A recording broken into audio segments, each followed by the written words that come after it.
അല്ല ഈ അടുക്കളയിൽ കുളിച്ചിട്ടൊക്കെ തന്നെ കയറിയത്? അമ്മ ഞാൻ കുളിച്ചിട്ടൊക്കെ തന്നെ കയറിയത്. അമ്മ വന്നതിൻ്റെ അന്ന് തന്നെ പറഞ്ഞല്ല ശീലമാണെന്ന്. കുളിച്ചിട്ടേ ഞാൻ ഇപ്പൊ കയറാറുള്ളൂ അമ്മ. ഒരുപാട് തേയിലപ്പൊടി വാരി ഇട്ട ഇതില്? ഇല്ലമ്മ 2 ടീസ്പൂൺ ഇട്ടോളൂ. അയ്യോ ഇത്രയും ടീസ്പൂൺ ഒന്നും വാരി ഇടണ്ട, 1.5 ടീസ്പൂൺ മതി. അയ്യോ ഇനി തൊട്ട് 1.5 ടീസ്പൂണേ ഇടുള്ളൂ അമ്മ. ആ അങ്ങനെ ഇട്ടാ നിനക്ക് കൊള്ളാം. ഇതെന്തിന് ഇത്രയും പഞ്ചസാര വാരിയിൽ ഇട്ടിരിക്കണത്? അയ്യോ അമ്മ ഇത്രയും വേണ്ടേ? എന്റെ ദൈവമേ, കുറച്ചിങ്ങോട്ട് തിരിച്ച് തട്ടു വേണേ. ആ ശരി അമ്മ, തിരിച്ച് തട്ടാം. അതുമല്ല, ഒരു ചരുവൻ ചായ ഇട്ട് വെച്ചിരിക്കണത്. ഇത് ആർക്കും ഒരു ചരുവൻ ചായയൊക്കെ നീട്ട് വെച്ചിരിക്കണത്? ഒരു ചരുവൻ ചായ എന്ന് പറഞ്ഞാൽ എല്ലാവർക്കും കുടിക്കണ്ടേ അമ്മ? ദൈവമേ, കുറച്ച് വെള്ളവും കൂടെ ഒഴിക്കാത്തത് ഈ ചായയില്. അമ്മ വെള്ളം കൂടുതൽ ഒഴിക്കുമ്പം പാല് ചായക്ക് ഒരു രുചി കാണൂല. ഇത് ആർക്കും ഈ ചായ? എനിക്ക് ഇത്രയും ചായ ഒന്നും വേണ്ട.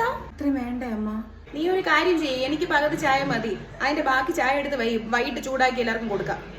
ശരി അമ്മ, പകുതി ഞാൻ തരാം. ബാക്കി വൈകിട്ടത്തേക്കും കൂടെ എടുക്കാം. എനിക്ക് അറിഞ്ഞുകൂടായിരുന്നു അമ്മ, അതുകൊണ്ടാണ്.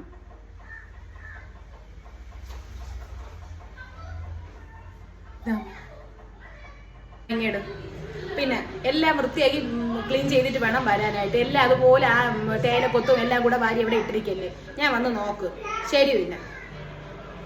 ആ ശരി അമ്മ, എല്ലാം വൃത്തിയാക്കി ഇടാം.